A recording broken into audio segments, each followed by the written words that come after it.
Afternoon.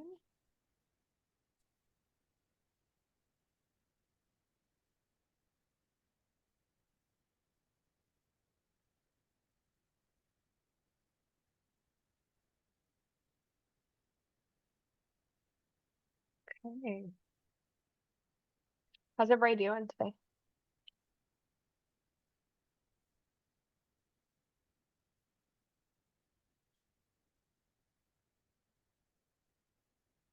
Oops. Oh shoot, I hit the wrong button. I think I almost have everything live and recording, Sherry. Awesome. So many buttons. One of us has to do it.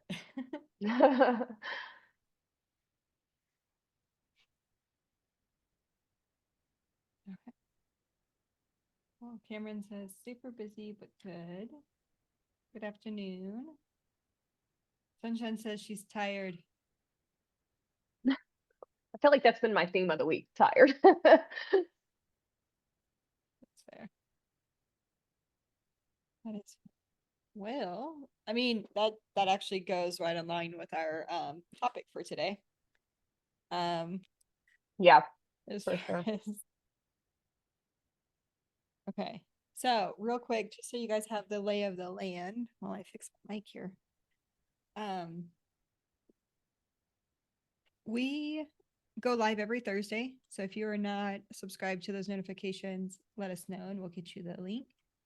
And we answer questions that are coming up either in our student group or in our private coaching calls throughout the week, or just that we know that we had when we were starting our business. And this is one of those topics that kind of is coming from all three sections. Like we see students struggle with this. And I think this is at any stage in the business, we have to kind of go back and remember that this is a thing as far as today's topic goes. But then at the end, if you have questions about growing your bookkeeping business, about your bookkeeping business, anything that will help you move forward, we open it up for Q&A and we love to hear from you guys. So oftentimes we let you unmute.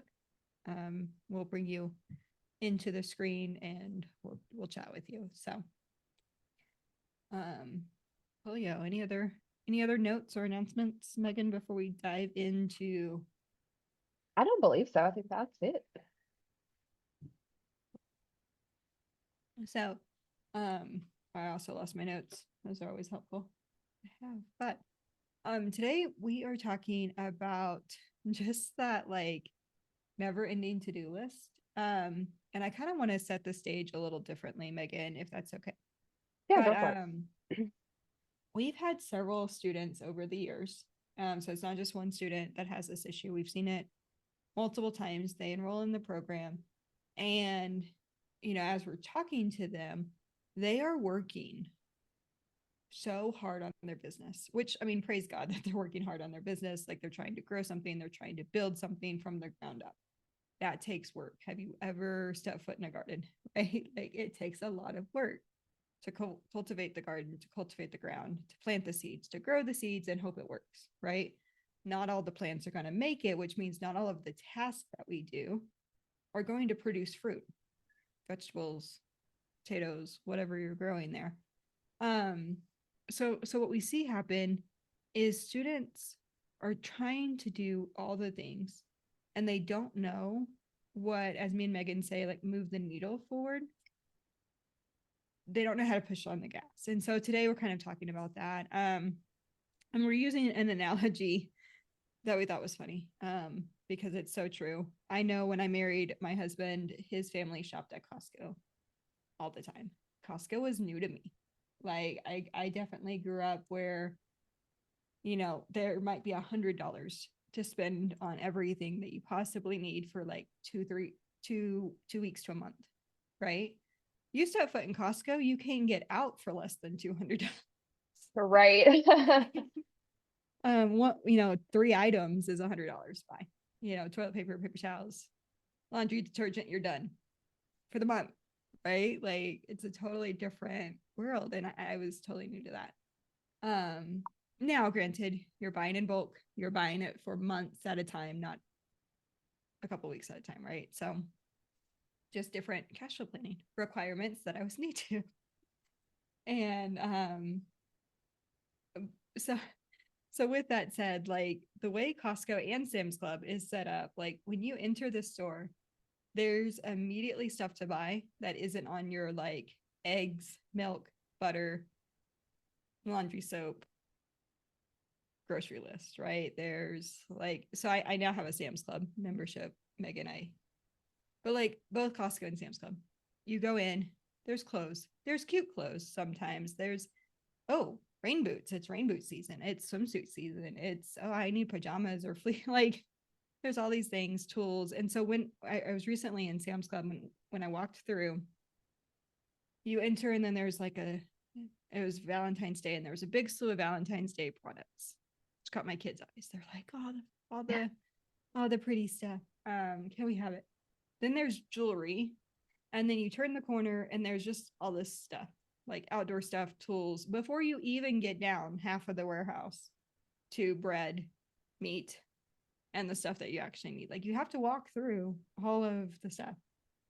The way that particular Sam's Club is set up. So, lots of ways to buy things that are on your list, right? Lots of distractions. Comment, do any of you shop at Sam's Club or Costco? And then what are some of the things that you're like, yeah, it never fails. I add this, or like my husband and I, like when we first got married, like I'm telling you, this was a big adjustment to me because like he would add stuff to the cart and like I'm trying to like stick on some sort of budget and it's like there's $15, like Yeah. this extra Totally. thing. I don't know. Megan, have you ever bought anything crazy at Costco or Sam's Club? So I don't go in there too often. Every once in a while, and it's not something like you, not something I ever grew up going into. Like we never did that. So it's been like a friend had a membership and was like, "Hey, come with me" or whatever. And I mean, there's been like, of course, there's been the few times that we've been in there, like stuff, and it's like, why did we buy this? But like being just me and Kaylee, it doesn't make sense for me to go in there a lot. But I mean, even going into Walmart sometimes and stuff. But I'm kind of like Beth said in the comments, she started doing pickup orders. I do delivery and a lot for that reason. So I don't get in there and get distracted. I know what I need and that's all I'm buying.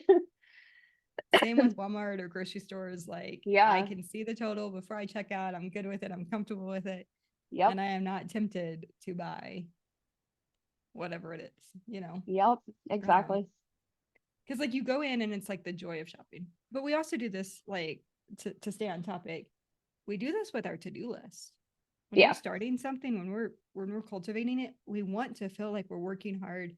Some of us come from, so I know for myself, I come from working in the fields. I was welding as a teenager. I was putting up barbed wire fences with my family. Like I was working hard as a teenager. And like by hard, I don't just mean like sitting on the back of the truck watching the guys work. Like it was morning till evening.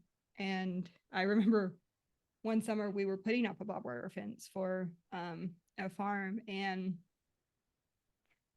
like you're in button up shirts, you're in jeans, you're in boots because like you don't want like to get cut and the sunburn, like it protects your arms. So like it's nice to actually have a long sleeve shirt on if you're not from that like environment. So like I will still wear jeans in the summer and people are like, why are you in jeans? It's habit. Yeah. I do wear a lot of shorts, but now, especially moving to Arizona, I learned to wear shorts, but I still wear closed toe shoes.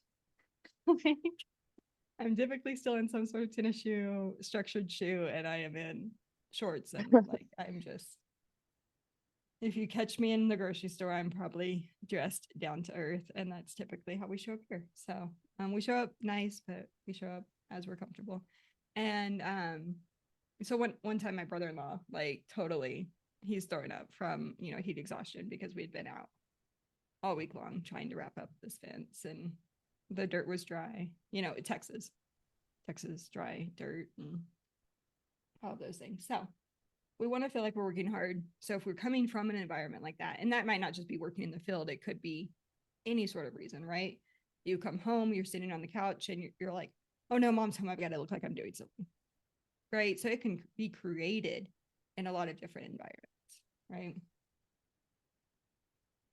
And I'm so off topic. I'm so sorry, Megan. I just No, it's set funny the that you're tone of like sa- mindset behind well, like I was gonna say it's funny that you're saying that because the on our mindset call in the program, we're doing a book, and that it's been a lot of that, like what are some of those things that you grew up thinking? And that's one of the big things that everybody's been working on a lot is like the fact that it's like hard work equals money, and like it shouldn't be an easy thing because that's how a lot of people grew up, is thinking that like hard work equals money. So you have to do all the hard things to be able to make it. And that's not necessarily the case. So it's definitely a real mindset thing to break through for a lot of people. it can be really trippy because your logo needs an improvement. You know you want to add something to your email signature. There's this thing on your website that's not there. No one else does. Yep, no idea. You know, and so we inflate or bloat our to-do list with good intentions, very good intentions. And so if we think about like the Costco receipt problem, right? Everything feels like a great deal. You're going in, you're getting a big tub of salted caramels.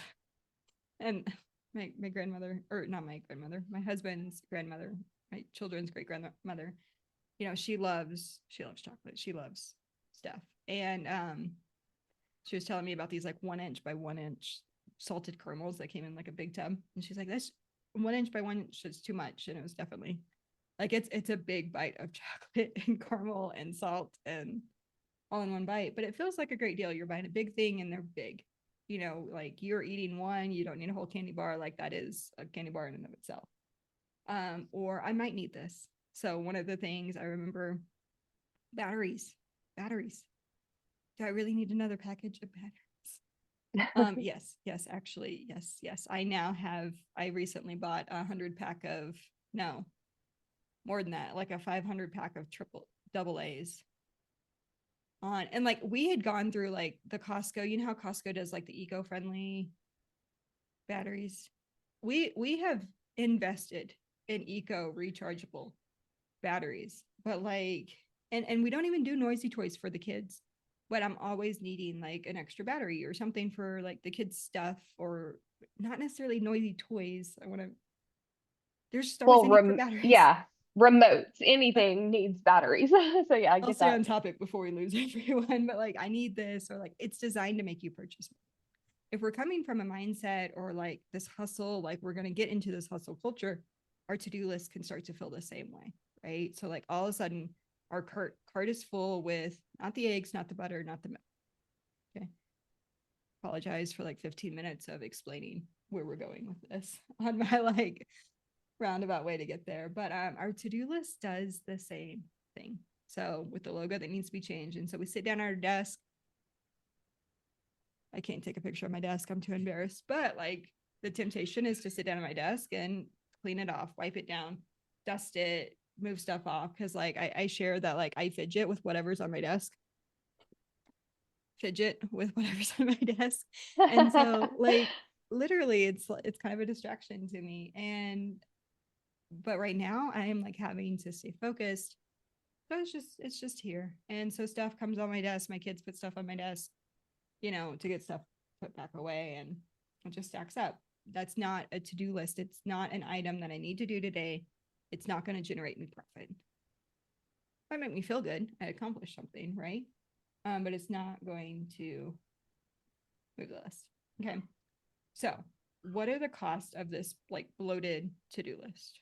And we see it all the time. We see bookkeepers, like I said, they're working really hard, but they're still 3 clients a year in, and you're like, what have you been doing? And they're like, well, I've been doing all the things.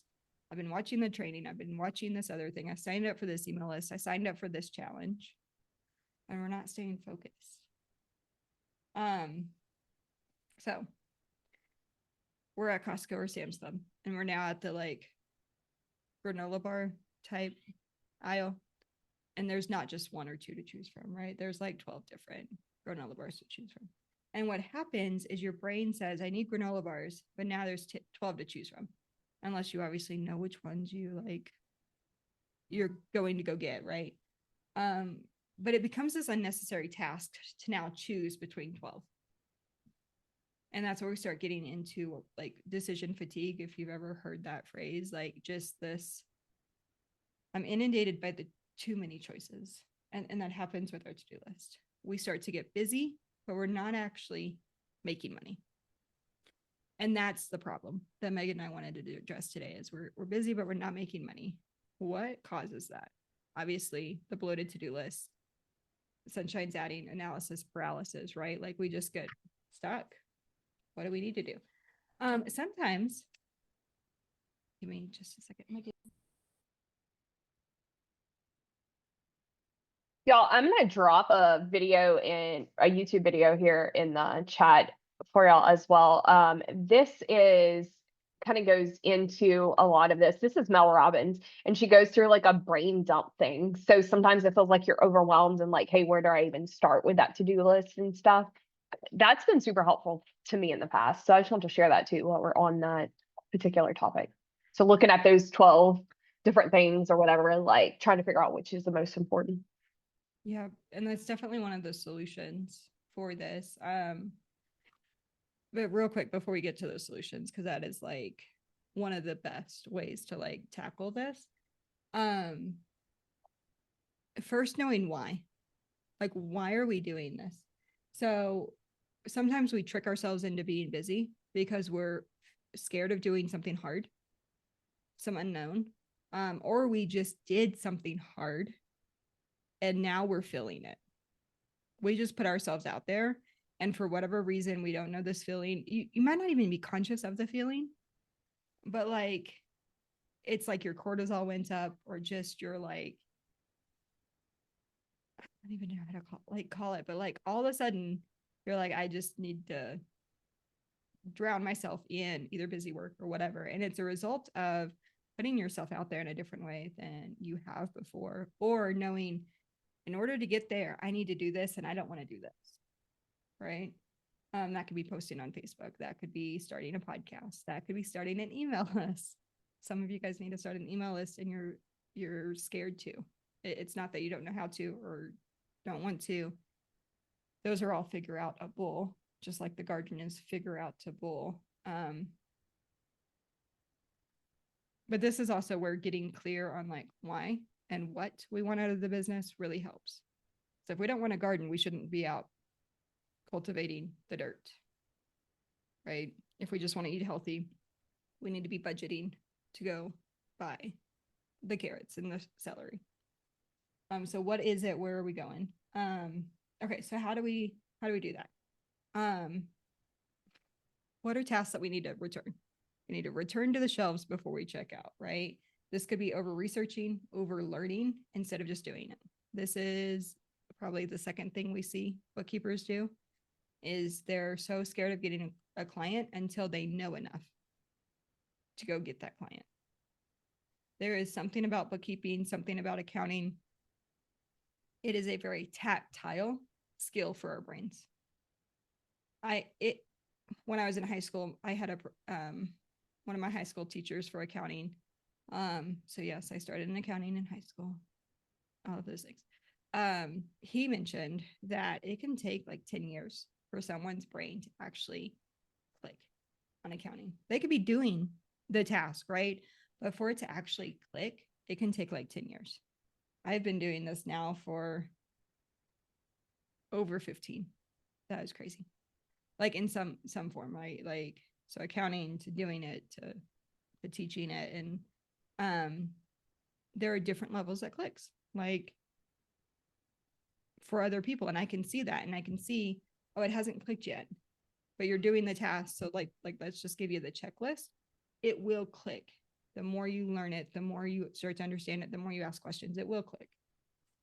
Reorganizing things that don't need to be organized. Some of you guys get on one-to-one calls with us, private calls, and you're trying to organize Keeper. You're trying to organize your drive before you go get a client. You want to know the onboarding process. You want to know the engagement letter. You want to know all of these things before you go get a client. Megan and I still to this day, like my first client, I still have him. I did not have an engagement letter before I went to go sign him. He said yes on the phone. And then I was like, oh, how am I doing this? Well, I scanned him a PDF. He signed it. He scanned it back. Great. Done. It's messy. That wasn't repeatable. That wasn't sustainable. But if you're building a business from the ground up that's paying for itself, you need to go get the client before you have all the answers. And by all the answers, I don't mean lie to the client that you can do everything under the sun. Let's small client. We're going to do QuickBooks. We're going to narrow in on what we're providing. Okay. The other thing would be obsessing over branding, colors, and website tweaks. How many of you done that? I've done that.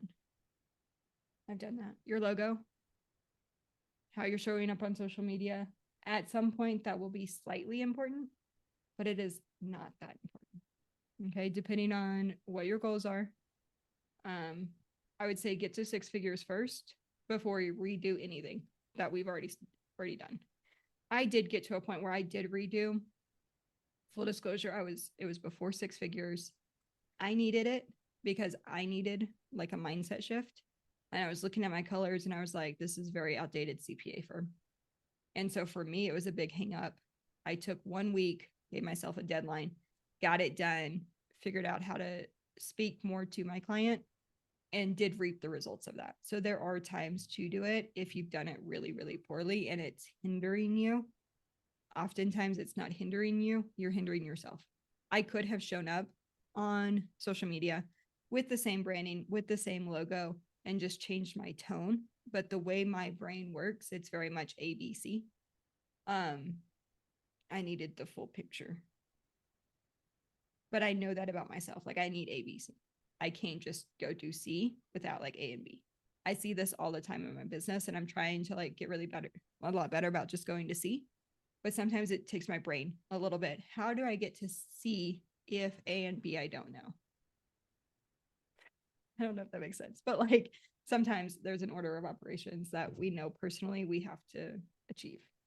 But set deadlines if you're going to do it. Don't obsess over it. Set a deadline. Answering emails the second that they come through. Guys, you can do work.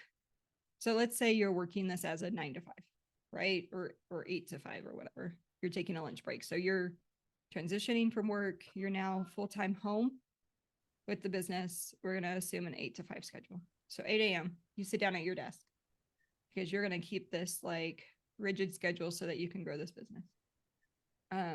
It's good to have a schedule. I'm just not saying you have to start at 8. But we're going to start at 8. And the first thing I do is open my email. Now, everyone else is giving me their to-do list versus me giving myself my to-do list. Those first 2 hours, between 8 and 10, I can finish reviewing client work from earlier this week. I can request the statements that I need. Like that is my job, my time. Or that's my time to do marketing, to make my social media post, to send that email, to do whatever it is, to educate myself. That's my time. At 10 a.m., I'm going to open the email.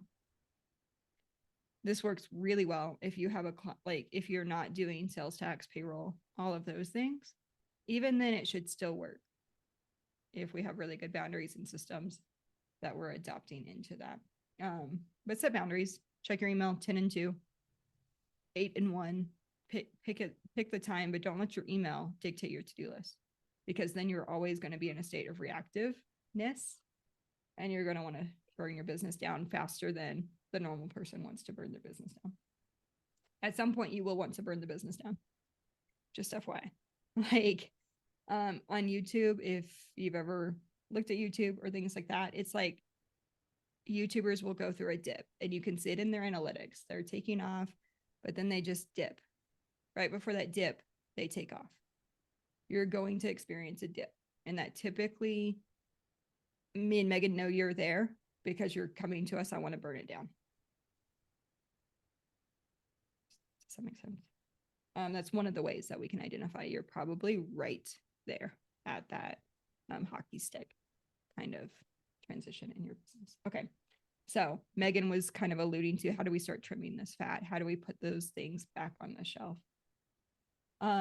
Megan was talking about writing it all down, and collectively we had that on our notes. Do you want to, because like So I was going to say, like, write it all down, but then highlight revenue generating task. I think, but go ahead and share your method. I like your method because you still highlight, but it's not necessarily revenue generating task. It's like essential task. Yeah, like whatever your goal is or whatever your focus is right now. So I dropped the link for the Mel Robbins thing. So she does like a brain dump and she like fills a cup up with water and shows like you feel overwhelmed because like when you watch the water, just like your thoughts and all the to-do list stuff, it's just overfilling and it has nowhere to go. So if you sit down, she says to set a timer and just write down everything that you're thinking that you need to do. But then to focus it back to like, what is the important things to you right now? So if like your main focus is growing your business, then what are those things? Like Sherry said, what are going to be the revenue growing task for you? So like it might be, oh, I need to clean the house. I need to do all these things too. Yeah, that's important. But right now we're focused on growing the business. So we need to move that as the top priorities and stuff. Yep. Um, I know some of you resonate with this. I'm going to say it again because I know I'm not the only one where you all of a sudden you're overwhelmed. You figure out, okay, but I'm going to move forward. I'm going to write this list down. But that's like also the same spirit of like, I'm going to now read the Bible in a year. I'm going to declutter my house. It's going to be perfectly clean. I'm going to get caught up on laundry and all of my clients are going to be done this week. Oh, by the way, I'm going to make $1 million this week. Obviously not reasonable. Another thing I heard over the years, I don't know who to attribute this to, unfortunately. If I think long enough on it, I might be able to figure out who to attribute it to, but just full disclaimer, it's not coming from me. I have heard this from someone else. To shelf the item. So like I want to write a book. I want to whatever. I want to make a course. I want to do some of these things. Sometimes we just have to boss these tasks around. That's a good task to have. So put it on like a bookshelf. I'm going to put this book on the bookshelf, figuratively speaking. I'm going to pull it down later. And so we should have like a wherever you keep your task list, you could use to do that connects to Google Drive.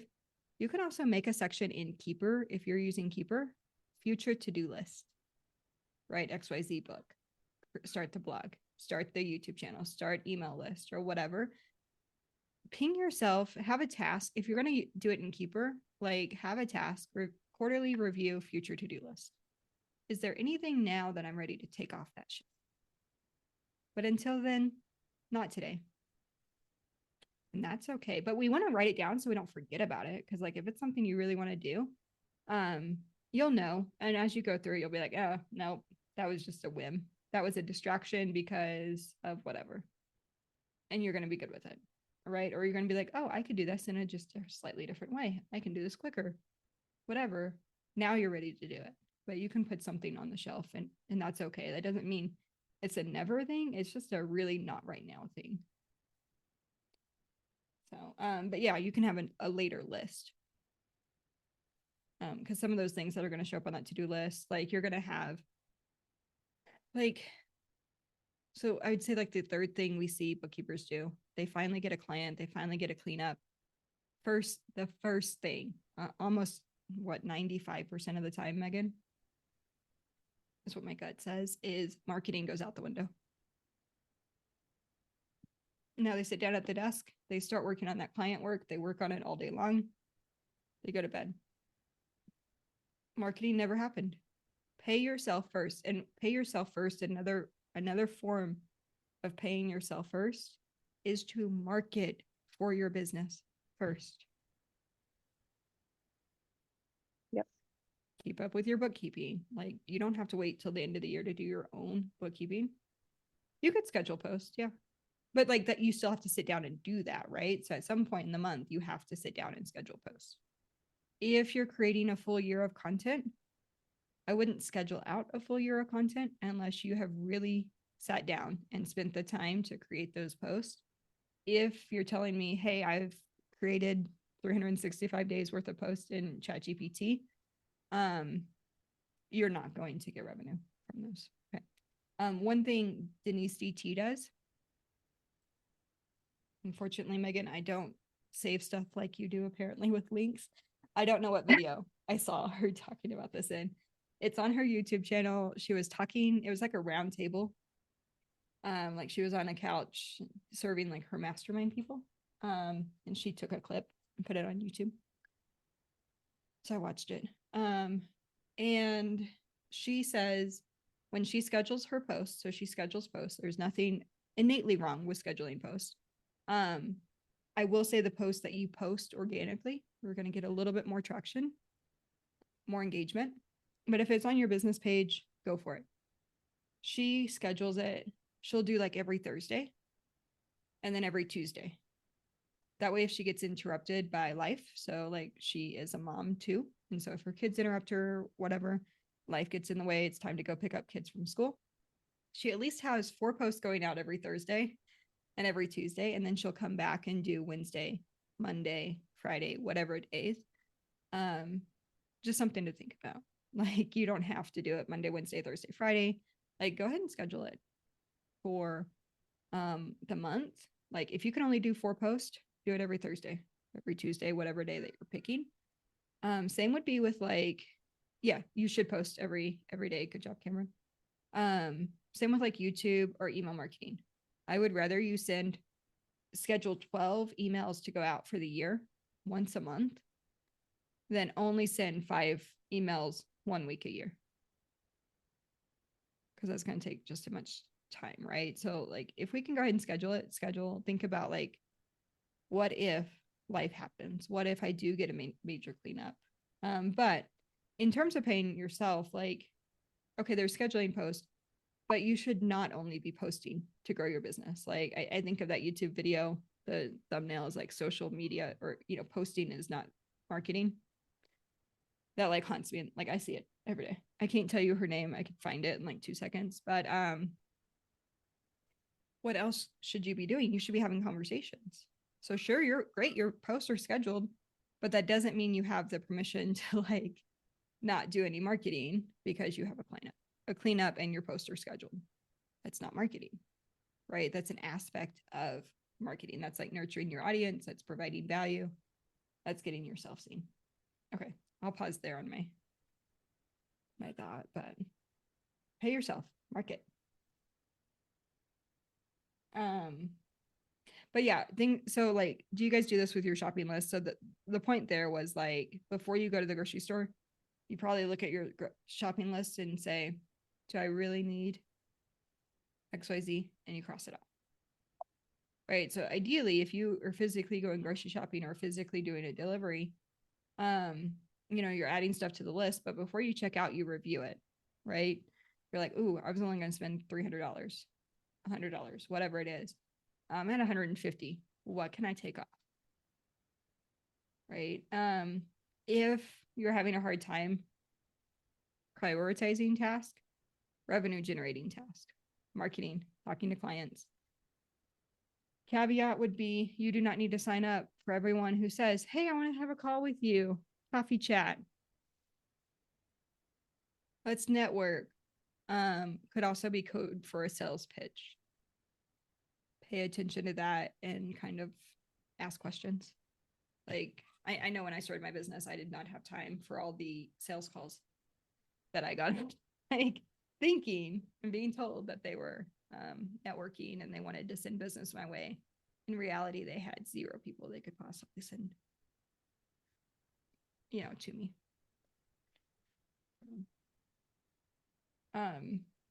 But we have to test out, we have to learn those things. So anyway, your business is not failing because you're not busy enough. At the end of the day, it's going to be just a Costco shopping trip gone rogue. Is probably why you're not making the traction you want to make. If you have a current to-do list, or if you watch Megan's video that she posted, write down your to-do list. Go ahead and audit it just like you would your Costco receipt. Did I get checked out with multiple things? Was there something I didn't need? Was there an oopsie buy that I didn't need? What actually brought you value from that to-do list? So if you wrote it down, even for this week, we go live on Thursdays, so it's Thursday. if you reverse engineered this, if you wrote down your to-do list backwards for this week, what did you do for the business? What got you the most traction? We're going to double down on that. Okay. What was just an impulse buy? Guys, I did an impulse thing a couple weeks ago. Sorry, Megan. I did an impulse thing, and I'm going to just let it sit there until I get back to it. Yeah. Do you know what I'm talking about, Megan? I did an impulse buy. It had been on my list for a while, but it was my brain not wanting to engage in a hard task. And so I impulse bought. Megan, you know what I'm talking about. If not, I don't write off, but I'm sure. no. Yeah. Yeah, you do. I was asking you, how do I do a workflow for something? That something was a impulse buy. You know what I'm talking about? Okay. I don't want to like fully say. But they happen. They happen to the best of us. It wasn't a bad thing. It just wasn't essential that day necessarily. But it was technically revenue generating. So with that said, revenue generating tasks can be deceptive. So like one way to know, was it really revenue generating? Did it bring you money, or has it brought you money in the next, like you're going to have to track it. You did something, you called it revenue generating. You need to track it for the next 90 days. Did you get a single conversation from that task that you did? If not, you might have impulse bought. I do a lot of experimenting, so sometimes it's hard to say if it's impulse. But a lot of times I can chop it up to impulse. So double down on the marketing that does actually work. If we're not talking to people, we're not getting clients. I'm going to pause there. If you are not in the Bookkeeper Blueprint, we go deeper in some of this, like actual hand holding on task list, actual reviewing. You can get on. We're going to call you out. Hey, here's how to do this. We're going to hold your hand. We're going to give you the resources if you get stuck wherever you're stuck. Maybe it's marketing, maybe it's the client stuff. Our goal is to save you time. So if you get on a call with us or in a group call and you're like, this cleanup is taking me 20 hours, I quoted for 10, we're going to drill down. Why? What's wrong? What is it? Maybe you're over researching. Maybe you're doing something the absolutely hardest way you possibly could. And we can typically say, oh, you could actually just do this because of, and we're going to explain, we're going to tell you why. We're not going to shortcut. I don't shortcut bookkeeping. Some people will hit reconciliation discrepancies, do a journal entry to RE. We should be hitting retained earnings like never. Year end. Maybe. And that's it. Like you better really know why you're hitting it. Like I'm closing out equity. I'm doing something very intentional with RE. It shouldn't be just, well, I don't know what to do with this. And that's often when we hit it. So, okay. So Bookkeeper Blueprint, if you're not there, we've got some onboarding spots open on Monday and Wednesday of next week. I know we have some students scheduled for those, so we'd love to have you on. And then we have a social hour call at the end of the month, which is just to get to know other bookkeepers, which I think is really valuable from just a resource standpoint. You'll get to know the coaches. You'll get to know Megan and I even more if you don't feel like you know us yet. But yeah, do you guys have any questions about your own business, about just, are you in a season where you have a bloated to-do list and you're like, I don't know how to unbloat this thing. I'm halfway in the middle of it and I don't want to waste the work. That's me. I want to touch on Cameron's comment Yeah. a little bit earlier that he made. He said, for me, I'm in full hustle mode since I'm trying to actively grow more clients and everything is busy work. Plus, I have a full-time job and always feel busy and burned out. I was there. I get that. I'm a single mom. I was working full time, 2 hours in the car in the mornings, 2 hours in the car in the evenings, plus trying to grow a business and all the things. So it can definitely always feel like that, feel like you always have something to do. One thing that worked really well for me was I was definitely getting up earlier in the morning before work. I was spending my lunch break. I was staying up late working and stuff. But I always made sure Saturday or Sunday, one of those two was a day to rest, spend time with my kid, like do all the things. So I did not touch the bookkeeping. I did not touch the business that day, whatever. So I think it's very important to make sure you take that day to just fully recharge, to get the rest and all the things. And then also one thing that I had to do was realize what is more important right now. So like for me, marketing had to be done every day because I knew I had income goals that I needed to meet. And I knew the marketing task is what was going to help get me there. Then I was trying to do like pro advisor certification and all these other things and stuff. I started signing clients. The client work was bringing the money in, the pro advisor certification was not. So that got put on hold and I focused on the client work. So you need to just take a step back. And you may have picked up some of this from the stuff that we've been saying on the call because you did comment that a little bit earlier. But take a step back and like, what are some of those things that are really truly bringing you money in? Because you don't have to know every single little thing. You just have to know that you're willing to reach out and have people in your corner or figure out what the answer is if you do run into this issue on a client when you have that particular client come up and all those things. So don't, it can be very overwhelming, but just make sure you prioritize those things. And I don't know if you have clients yet. I don't think you have a few, if I remember from our past conversations, Cameron. But like the clients and the marketing, that would be like your top thing. So like Sherry was saying with the logos and the, like you're wanting to make sure you have all these additional trainings and all this stuff set up and stuff. Some of that's not important right now. Like that can be done after you leave the full-time job, you've replaced the income. Right now, it's like getting you to that point.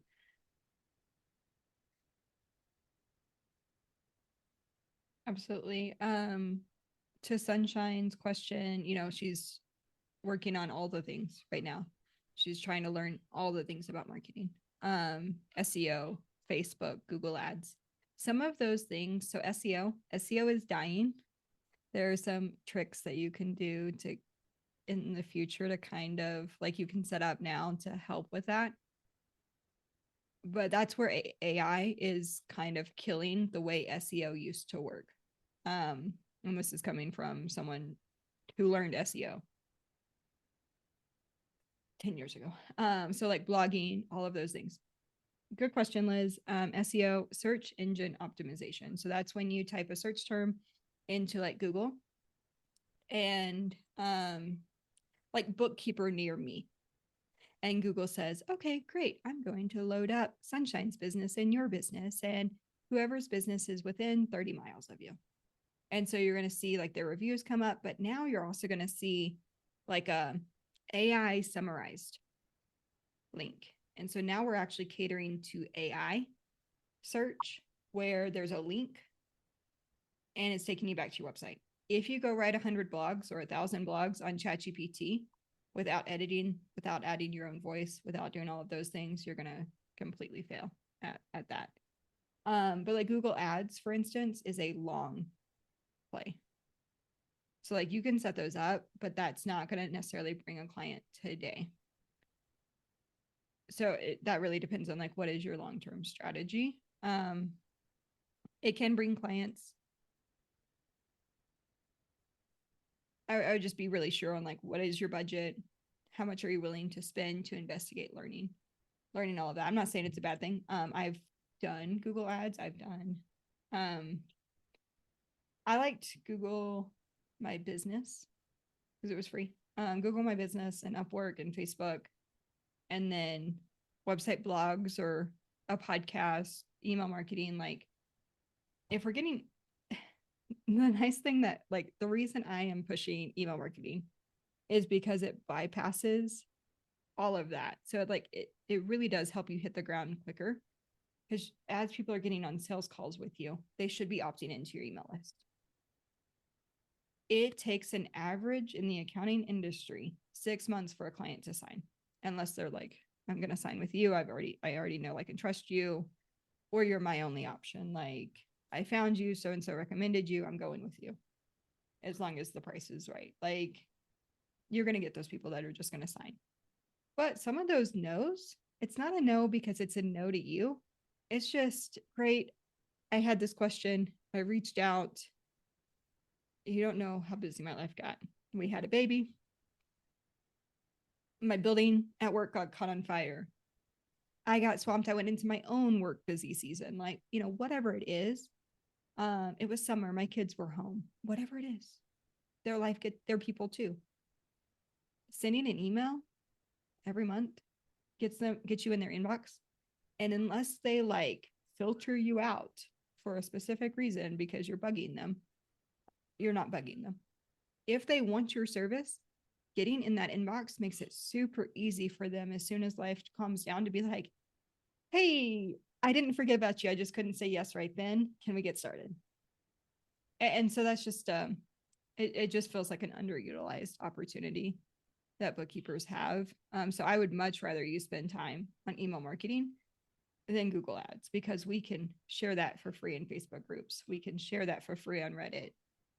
We can maximize some of the free things. And I'm not saying it's bad to spend money on ads or things like that. I just don't want you to have to wait 6 to 9 months for those Google Ads to work. So do those, just know it's a long-term play. Cameron, we use Equip 360. I got it. I'm gonna drop it, sure. Cool, thanks. Did you see me? I'm gonna go look. Yeah, and I saw his comment, so I was grabbing it. Cool. The reason we use this is I have tried everything. I have used Squarespace. I have used GoDaddy, email marketing. I have not done Wix, full disclosure. I've done MailChimp, which MailChimp you get a discount through QuickBooks Online. It's not as user-friendly. Surprisingly, MailChimp is not as user-friendly as Equip 360. I then switched to Constant Contact, which was at the time, like, I thought I hit a gold mine. I was like, Megan, let's get your website over to Constant Contact, because they also do a website. They got rid of the website. And so email marketing from there, like, works if you're only doing email marketing. But if you also need a website, if you want to give any opt-ins, like, it creates it all right there. Whereas Constant Contact would be like, hey, you have a discovery call with someone, you're going to add them to the list. Like, you have to connect a Constant Contact to something. Equip 360 is all right there. And so that your social media scheduler is right there. Your opt-ins, your texting, if you want to text, your calendar scheduling for sales calls is right there. Your engagement letters, your documents, your contracts that you want clients to sign is there. Your invoicing is all through there / Stripe, but it's like through Equip 360. And then the back end can be Stripe, it could be Klarna, it could be whatever, which is great if you're thinking, hey, I want to give a $6,000 cleanup. They can go use Affirm or Klarna or something to go ahead and pay for that. You get paid in full. They're going to have a payment plan. Does that make sense? So like, it is everything I wish I had when I started my business. And we only promote things that like me and Megan would have like jumped over backwards to be able to afford when we started our business. So, and their support is amazing. There is 2 calls every week if you have issues that you can hop on, like all the things. So the support around it has been amazing too. And I've been doing stuff in it, and I'm not a tech person. So yeah, it's user friendly. and Megan is not just saying she's not a tech person. She really isn't a tech person. Yeah, like literally all. Definitely not at all. Not in the least bit. But she can do a lot in Equip 360, and they make it so they give you so many trainings and so much support. Not only do you get the support from them, like we can help too, as we use it. So we use it for our businesses, and we use it. You see us use it here too. We have to pay the same amount to use it for our businesses as you guys do. But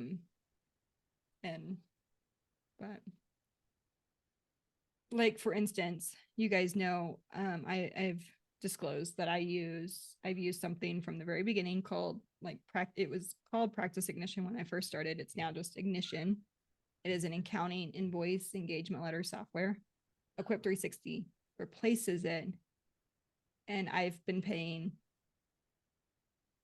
Oh yeah, I pay $150 for that alone a month, plus processing fees and all of those things. So, yikes! I'm so like I haven't fully set that up to go over. It's a pretty cool. Okay, I was going to type it, but I have a question.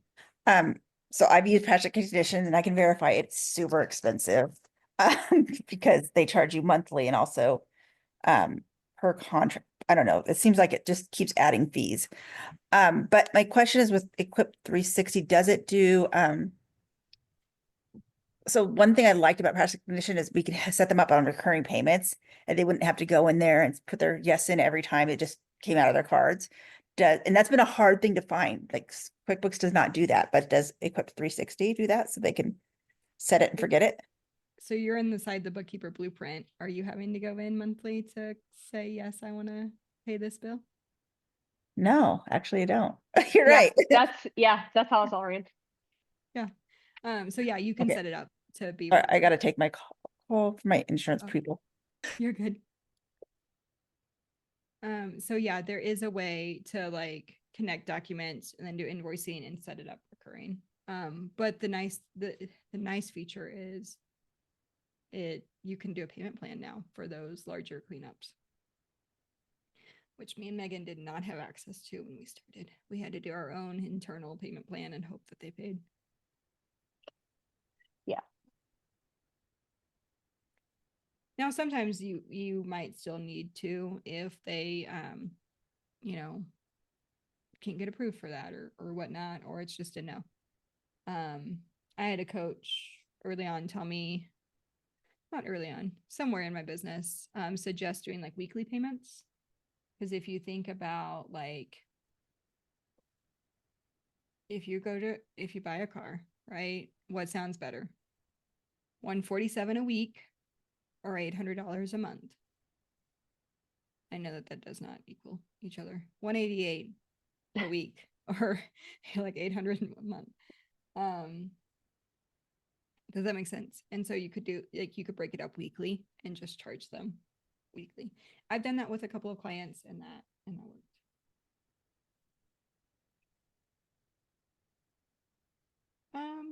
Cameron, so like for some reason when you are doing the pricing calculator,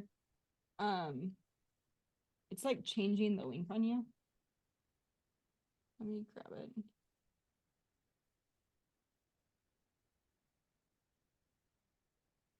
Does he need to clear his cookies or something maybe, or do it in incognito so it doesn't pull something old? Something. I have to like triple check that link. It's so strange. And it's there've been two people with that issue, but other times it's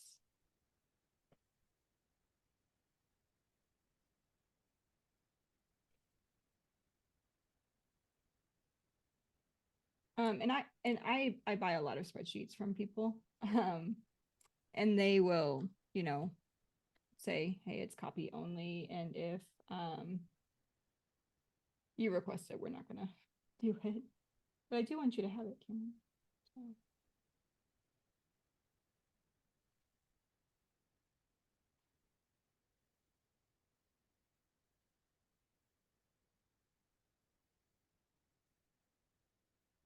Okay, any other questions before we wrap up today?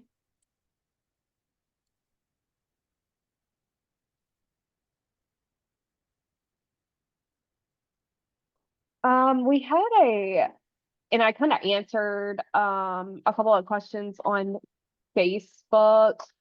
But a couple of them were like, they have no idea where to start on marketing and things along those lines. Like that's definitely stuff that we can help and support y'all with if y'all have no idea where to start. We have tons of free information too on our YouTube. We have our course though, all put together, tons of different ways to market. All of our, it's me, Sherry, and then we have 10 other coaches. We've all grown our businesses in different ways. So everybody can provide some type of value depending on what way you want to market. So there's tons of different information that you can get from the coaches and stuff. So the program's a great way to do that, figure out a marketing plan, make sure you're doing everything. So not only the bookkeeping, but the marketing, the mindset stuff. We have tons of templates the pricing calculator, like all of that stuff is in there, engagement letters. So a lot of the stuff that you might be stressing about now, like how do I do that when I get a client to sign on, it's all right there for you. We tried to put everything that we needed when we started, or people are needing now as they start adding it to there. So it's all there as well. So I just want to throw that in from that comment. I always feel like I want to give a tip. The fastest way to grow your bookkeeping business is to market in the way that you're going to get conversations. So ultimately, you can forget everything we talk about. Your goal is to get straight to the conversations. So how do you get more conversations? If you can answer that for yourself, you're in business. Yep. Yeah, and one thing somebody said a while back, I saw like talking about social media, a lot of people forget that social media is supposed to be social. So we get so wrapped up in like just posting and like that's all you're doing. Well, you have to do more than that, especially in what we're doing. Like you're dealing with people's finances. So you have to build that know, like, and trust factor. So you have to be social, you have to build relationships and stuff. That's where the true client, like the clients and long-term clients and all that's going to come from. And it makes sales calls easier because then they're getting on because they already know you. Yep. It's just, how does this look like for me? Some of you guys have goals that they're just going to go to your website and sign up, like bench.com or QuickBooks Live. You can do that, but you're also okay. I don't know if bench.co is still bench.co. Didn't they just yeah, they're not anymore. I don't know what they are now, but yeah. they are, and they're still active. They were acquired by employer.com, I guess, but Yeah. I did see that. So they still have the name. You can do that. The way you do that though is because you don't have the marketing budget that they have. Bench, we know from personal experience, they grew based on affiliate partners. So they got into affiliate programs, but it was a girl that started it. She was on YouTube, she sold it, and then it just got sold again to employer. Do you LinkedIn for marketing? We do have some LinkedIn training. We had a LinkedIn coach come in and do some training. I used to use it. I don't post there anymore. It's like it got weeded out in one of those bloat moments of this Yeah. is giving me like one Yeah. person a year. I have a profile there. Like every once in a while I'll go post and do stuff, but same thing. I've gotten a couple of clients from it. But it's not where majority of my clients were coming from. So once you figure out where your people are at and where they're coming from, that's where you really want to focus. So if that's LinkedIn, that's perfect. We do have a training on it. But like for me, mine have been Facebook. So that's where I've stuck.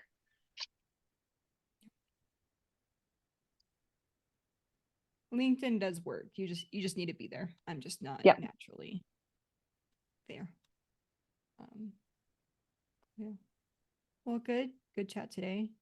So this weekend, as you go shopping, think about your own to-do list. What can we audit out? What can we eliminate from the bloat of what we're doing to get started? Just because you're hustling to start the business doesn't mean you have to stay in hustle culture to have a 6-figure business.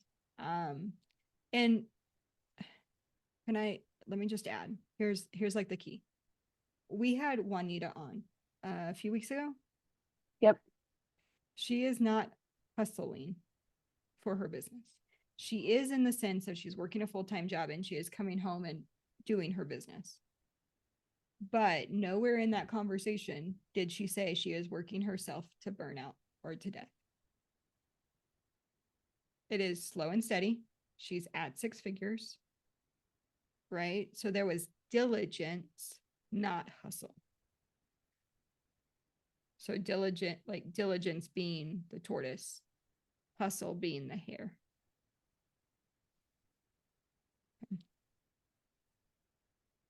There's my last summary tip, summed up in a sentence. We will see you guys next week. We enjoy this call. Hopefully you guys do. If you have any questions or suggestions for topics, feel free to post them in the thread on the Facebook group, and we will see it, watch it, comment back. So See you guys next week. Awesome. Bye.